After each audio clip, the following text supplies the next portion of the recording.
Interested in media coverage with over 80,000 podcast playbacks per month, along with automated outreach to thousands of customized targets to grow your revenue more efficiently? With over $8 billion in new sales pipeline growth delivered to our partners so far, we can help. Please reach out for more information. Hey everybody, welcome back to Supply Chain Influencers and Freight Executive Insights. I'm Mike Vincent, and my guest is Zvi Schreiber, and this is his second time on a podcast with me, which is fantastic. And I've known Zvi for a number of years. He's CEO at Freightos, which every time you say Freightos or I hear Freightos, I get hungry for like chili and Fritos. Was that the inspiration for the name Freightos or no? No. So that's just a vicious rumor. I don't know who started it. Yeah, right. Well, originally the idea was OS, Freight Operating System, right? Freightos. Oh, Freight OS. I got you. All right, nothing to do with Cheerios or anything like that. I just thought you were a big fan of corn chips. I don't know. Yeah, that wasn't the inspiration. I got it. How have you been, my friend? Pretty good. How about you, Mike? I'm doing really well. You look great. Let's dive into it, dude. What's been going on with Freightos since last we talked? A lot of stuff, huh? I mean, you got new service offerings and expansion of the business, et cetera. How's things going there at Freightos? Look, going well. You know, we're changing a big conservative industry. It's taking time, takes patience, but making progress the whole time. You know, every single quarter we've been doing more online transactions, more digital transactions. Still a lot further ahead in air than in ocean. You know, we're working on both. Yeah. But in air, we've really got some good volume now. We'll do well over 1 million airline e-bookings this year. So that's already some real scale. Ocean, you know, we do a lot in ocean, but most of it is semi-digital still. We're still getting the rates out of Excel sheets in most cases. Only just starting in what I'd call truly digital ocean bookings, but it is starting. And wow. So the industry is, slowly dragging itself into the 21st century, and it's they've discovered electricity, have they? Yeah, it's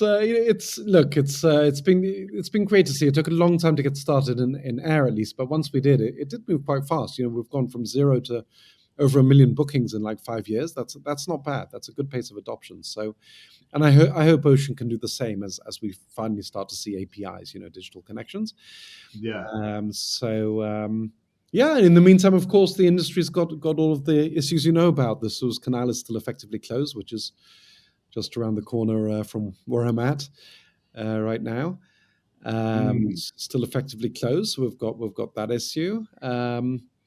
But otherwise, and we've got, that's sort of hiding another issue, which is overcapacity in ocean. So that's kind of, if the Suez Canal reopens, then we're going to see that. All the normal sort of cyclical challenges and stuff. But overall, we're excited. The industry is moving in the right direction, and it is adopting digitalization at its own pace, and seeing the benefits. You know, when carriers do adopt digitalization, they do see, you know, more bookings and less cost. So, what has been really the impact with the closure? What have you noticed? Yeah, I mean, it's had a huge impact. Mostly, obviously, the cost. The thing which is less obvious is that the cost, for example, of Trans-Pacific, China to the US West Coast is impacted almost as much as China to Europe, which is kind of very unintuitive because obviously ships don't, sailing from Shanghai to Long Beach aren't going through the Suez Canal. So it's been kind of interesting to see that the prices have been impacted almost as much across the board. But of course, it's a single network. So when ships are busy sort of circumventing Africa, that means there's fewer ships available in the world, and that means there's less capacity, and that supports the price, across the whole world. So that's what you mean by it's really masking the over capacity. Yeah. Rates, last year we saw rates really very low because there was too much capacity, and this year there were even more ships being delivered. So we should have had an even bigger problem of overcapacity and low rates. And instead, we've got all these ships tied up with going around Africa, and that's reduced the effective capacity in the world. and that's made the rates much higher than they would be otherwise. And the ocean carriers are having a field day. They're really doing very well out of the fact that the Houthis have closed the Suez Canal effectively. Yeah, it's kind of crazy that we've allowed that to happen, and it's still going on, right? I Yeah, mean, well over a year I mean, now. it's a world. Why, it's not like the U.S. has to fight this battle. I mean, when the whole world going, what the heck are we doing, letting these guys close down such a vital corridor Yeah. for goods and Well, it's not trade? only the US. The US, I think the UK participated, if I remember correctly, some months ago in bombing the Houthis in Yemen, and Israel has Yeah, bombed the Houthis in Yemen, but that hasn't nothing which has reopened the canal. Yeah, yeah, nothing that said, okay, we're safe now. yeah, yeah, I don't understand how the whole world isn't like up in arms, so to speak. yeah, yeah. It's absolutely crazy. Yeah, and it's never. I don't think it's ever happened before. That the Suez Canal was closed for more than it was closed for a few days in when was it? 2022 or something? When the Well, yeah, we got the evergreen ship. The ship was ship was stuck in there stuck. for a while. Yeah, but that was a few days. Well, it's fun. The thing that's funny to me is that ship got stuck, right? And it was like you couldn't go anywhere on the internet or anything and not hear about getting Suez. I Yeah, mean, it became a joke, became a meme. You just get yeah, Suez, all this kind of stuff, right? And now it's been closed for how long? And it's yeah. predicted to be 13 closed months. throughout 2025 as well. And it doesn't seem like anybody's raising any cane about it anymore, dude. I don't understand. Part of it is that at this point the ocean liners have adjusted Yeah, and they're doing very well out of it. yeah. So So they're they're not not worried complaining. about it. Yeah. And yeah, but you're right. It's kind of just people have just got tired of the news and moved on to we've had all kinds of other stuff going on, and people have kind of forgotten about it. They really have. It's crazy, but But capacity still continues to be ordered, and I see a lot of new technology coming into that capacity as well. Um, as far as trying to attempts at more green propulsion and so on. With the invention or yeah, the discovery of wind power, yeah, right, sales, yeah, which is just a crazy modern technology that we just figured out. yeah. Um, But you're no, I right. I mean, mean, talking about that, the amount of bunker, the amount of fuel being wasted because of this oh yeah. Suez Canal. So it's an environmental cost as well, for sure. Oh, it's absolutely massive, and not to make light of the new sailing technology, it's quite astounding when because they combine it with obvious advancements in meteorology, studies, meteorology, and understanding even micro um, weather patterns that can steer the ship and make the best, most efficient use of these new wind wings, which aren't really like sails; they're a bit Yeah, different. yeah, But it's really quite astounding technology. It's very, very cool. I think like Cargill seems to be one of those really embracing that type of yeah, technology, yeah. and some others, I don't know if which that's what is they're using, but Google DeepMind is as a excellent new model of the weather using AI, yeah, which is yeah, really I don't know if that's the model they're going to predict they're going to use for the sailing, but yeah, that's really improved weather forecasting a lot.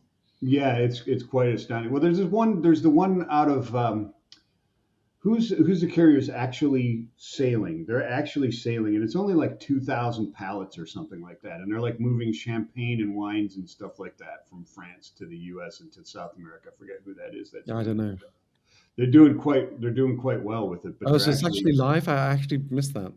yeah, no, they're actual like sales, Right. Yeah. not the ships, Right. which is good. It's interesting, very, very interesting. But so as far as you're seeing in, everybody looks to your world, the international trade, and really into shipping, et cetera, and bookings, right, for international trade in the Yeah. U.S. to try and predict what the future of the freight and surface domestic transportation is in the United States, is we're not such a big, manufacturing society anymore. And so, or not as certainly not as big as we were. Now, nearshoring or other than China shoring, whatever you want to call it, is at least appearing to change some of that. Is China doesn't ship to the West Coast as much because they're shipping to Mexico, so we can say it was made in Mexico Yeah. Yeah. instead of where it's really coming from anyway. Yeah. Right. So it's been nearshored. But what are you seeing as far as the demand on that capacity? Now, I mean, adjusting for the fact that the inefficiencies of going around the Cape of South Africa is eating up a bunch of capacity. Is there more pressure that you're seeing as far as from bookings and actual freight moving that you would call, hey, it looks like a freight recession, or the freight correction, as I like to call it, is over? Yeah, no, there's no recession from a demand perspective in global freight. I know there's a lot of talk about reshoring and nearshoring, but that hasn't happened at scale. And Yeah, even if it does, as you say, people do half the manufacturing in China, or if they assemble in, for example, in Mexico, but then they ship all the parts, from Asia. yeah, So yeah, we've not seen any reduction in shipping. And by the way, in the first Trump administration, he put a lot of tariffs on China, and we didn't see any reduction. In fact, the trade with China grew during his presidency. Now it may be different this time. I don't know. Maybe the tariffs will be higher, and they will have an impact. So I can't say for sure, but we certainly haven't seen any impact yet. The demand for yeah, freight is just as strong. The potential issue is overcapacity on the ships, because same issue as in domestic trucking as well. People just yeah. during COVID, there was an extra peak in demand, and then people bought more trucks and more ships. Yeah, I mean, are you seeing any type of try pull forward with fear of Trump tariffs? You seen anything like that? We're seeing some signs of that. It's always hard to tell because people don't always tell us why they're shipping. Yeah, that's It's true. You hard, don't it's do a hard to know for survey, right? sure. You just book the freight. Yeah, so we don't know for sure, but there are some signs, because normally, as we get to the holidays, you'll see us. There's always a drop off, and it's not been Yeah. quite as much as you might expect. Well, I So mean, there's some hints they're of that, also gonna maybe. pull. When do bookings start to really try and increase to beat the Chinese Lunar New Year? That's pretty soon. That they It's would, like, in, when is it? January, Beginning or of February normally, or is it earlier yeah. this year? I don't know if Um, it's earlier this year or not. I haven't looked, but I wonder if that's got a bit to impact it. Just because, like you said, this isn't the first rodeo with Trump tariffs, right? I yeah, mean, yeah, we understand, and there's quite a number of them that never went away. So, you correct. know, there's that. Yeah, I think that's right. I think that they all survived the Biden administration pretty much, but still haven't seemed to have had an impact. Yeah, so people will be booking sort of 4 or 5 weeks ahead of the Chinese New Year to beat it. So yeah, starting now probably. Yeah, I would think so, right? I'm not sure. This is live, real time, people. When is Chinese? Here it is, 2025. Dude, January 29th. Okay, yeah, yeah. So that's about six and a bit weeks away. Yeah, so you would if you are You in the would see know. now, yeah, now, Yeah, now the second half of December is when people are going to be. I mean, it depends. East Coast a bit longer, West Coast a bit. They've got a little more time. Um, but yeah, now's sort of the time now, and the next 2 weeks are the time to book. yeah, it's quite interesting. But if you want to So beat the tariffs, then I mean, who knows if they come in on January 6th, then it's too late, pretty much for ocean. yeah, exactly right. Yeah, you're too late. I mean, if you're trying to pull forward before tariffs, you're too late, because he can put them. And most of the threat is into North America, really. I mean, he's threatening Canada and Mexico more Yeah, than more than yeah, China at this point, right? yeah, exactly. But so, have you seen? Is there much concern, or what are your thoughts? And I know the majority of your stuff is air, and you're changing that, right? The freight, the shipping Well, is coming in as well. But what are you looking at with the ILA situation coming up mid-January? The Ides of January, Brute, are coming up, right? yeah. No, I mean, we do a lot of ocean. What I was saying before is that a lot of the ocean we do is still what I call semi-digital. Yeah, yeah, right. Semi-digital. But we still do a lot of Are you ocean seeing bookings, but impact, or it's not confirmed in real time. The rate isn't, it's not rated or confirmed in real time. So it's kind of semi-digital. It's still booked on the website, but you're not seeing gotcha? whereas there, you're actually seeing the instant rate and getting an instant confirmation. In ocean, that's still rare. Why is that? Wait, let's stick on that for Yeah, just a second before we get to the ILA and stuff like that. yeah. So, why do you think that is? What's the delay? Did they not have the capacity, or is it just a resistance to change? Because it doesn't seem like it would be that big of a technological leap to accept this type of thing, right? I mean, we Well, do have computers, right? You're not like asking them to put in you'd be personal surprised. nuclear power devices or anything, right? I mean, you'd be amazed. They do have computers, of course, yes. But in many cases, each region has its own computer system. Hmm. In many cases, the companies they've acquired over the years have separate computer systems. So the problem isn't that they don't have computer systems. The problem tends to be, I believe, that they have many computer systems, so not a single place where they can connect. And it hasn't been an IT priority for the ocean liners to pull that all together. But we think it's changing. Many of the big carriers have promised us that in the first half of next year they will have APIs, in other words, digital connections. So we hope Wow. that, we hope that sort of, and some they already do for track and trace and that kind of thing, but now also for rate and book. And of course they have had intra for many years, but that's offline. They it's an old EDI message. Yeah. And then there's no instant response. So some human being deals with it, and then hours later they get an EDI message back. So I don't call that digital, even though it's electronic in an older sense. But we think that 2025 will finally be the equivalent of sort of 2020 in air, where we finally got a good number of carriers with an API. Gotcha. So I mean, it's really integration of legacy computer systems and from acquisitions, et cetera, right? I mean, like Yeah, Maersk yeah, has a that's lot my of machines. understanding. Again, I don't see what's inside, but just from conversations, that it feels like, Yeah, and it feels like also there was resistance for many years, saying somehow a feeling that if you have an API, then you become a commodity. Um, I've heard people saying that. I don't quite get it because all the 40-foot containers are 40 foot, so it's yeah, kind of is. It's not a perfect commodity, of course, because people have different sailing schedules and different service, but it is a near commodity. They're all shipping yeah.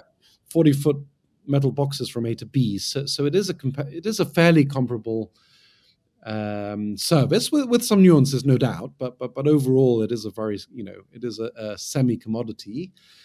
And having an API just means that you want to do business in the modern world. I don't think it makes you more or less of a commodity. It just makes you more of a modern company who can, and that's what the customers want. The BCOs, the big shippers, they want it.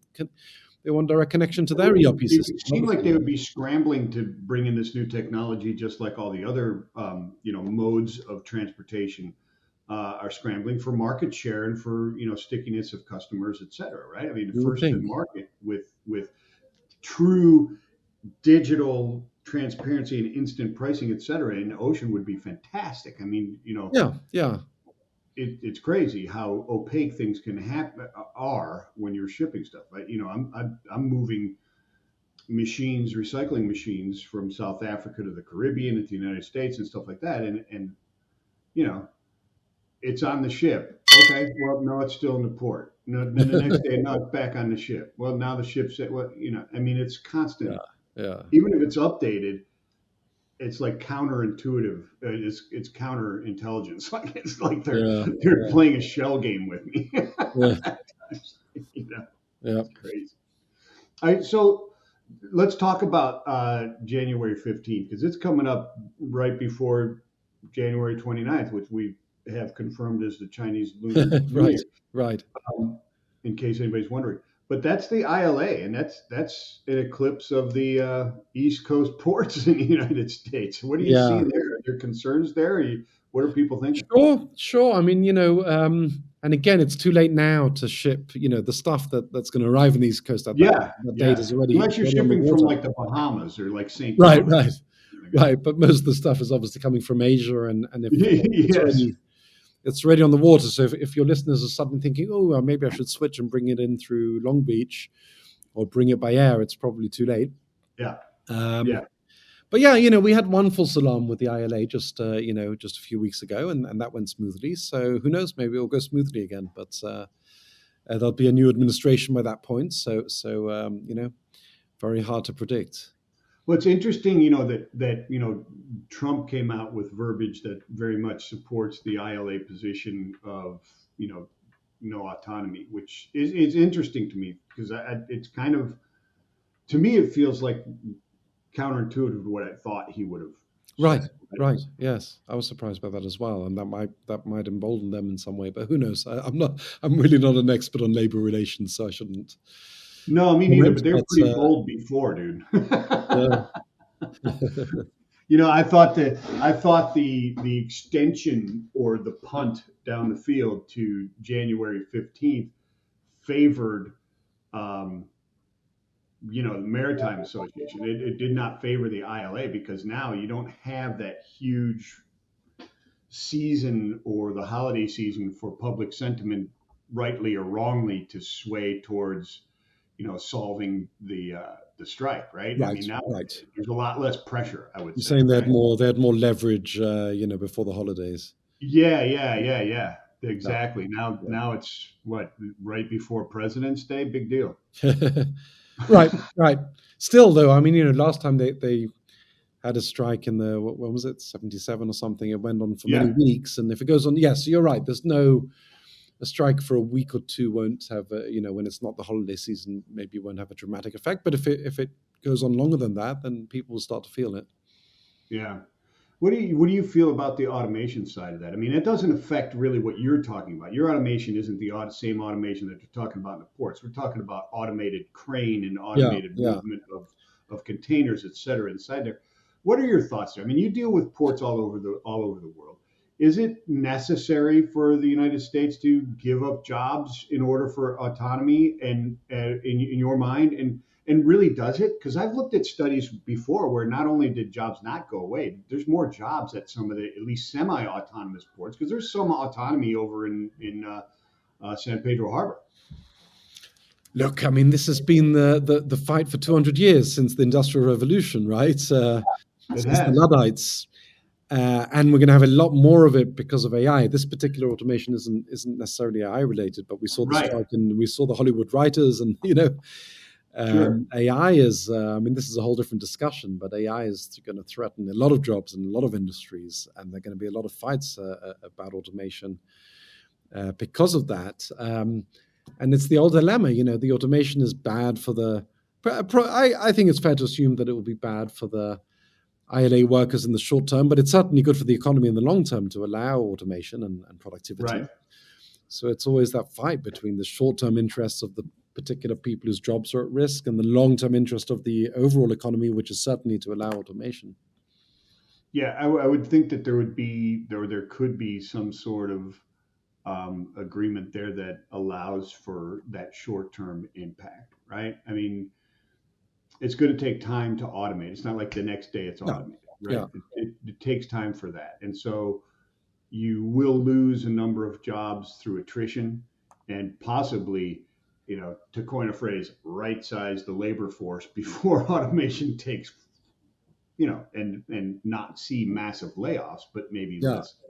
less jobs being hired. So, It's um, kind of a contradiction, right? Because the more they get the wages up, and you probably saw the statistics. There's some high wages in that union. oh yeah, no, I was definitely not on board with, hey, these guys need a 70% rate increase. Yeah, I mean, many of them are, many of Wow. them are on six-digit salaries. These are not, people who are on Yeah, thirty thousand exactly. dollars a year or something. But of course, the more those salaries go up, the more incentive there is to automate. Yeah, they're So not doing themselves any favor by demanding 75% rate increases. I think the reason why their timing is good, holidays or not, the reason why the timing is good is going back to the beginning of the conversation, because the Suez Canal is closed. Now, if the Suez Canal reopens, if peace breaks out in the Middle East, and that sounds crazy, but there are some signs of it, right? There Yeah, was a no, deal. no, There was a it deal certainly with could happen. Lebanon. There's talk of a deal between Israel and Hamas. So there is a chance that some peace. I don't want to say peace, but there's a chance that there'll be a ceasefire in the coming Yeah, weeks. well, at least a cooling of the jets a bit. Yeah, Yeah, and if that leads to the Suez Canal reopening, then ocean rates will likely crash, and then the ocean liners will start losing money instead of making so much money, like they did in last year. And then yeah, if you look at the slides that the ILA in their presentation, they were saying, look at the profits these guys have been making, and that's all because actually it's all because the Suez Canal is closed. And so if the Suez Canal is reopened, then the profits won't be there, and that will make it a worse time to negotiate.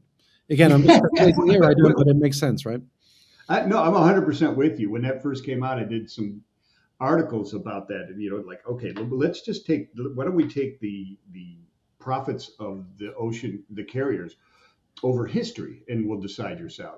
Right. It's a Instead of very cyclical industry. from 2020 to 2024, let's just take history and see where your wages Yeah, are. yeah. You remember 2016 when Hanjin went bankrupt, and Yeah.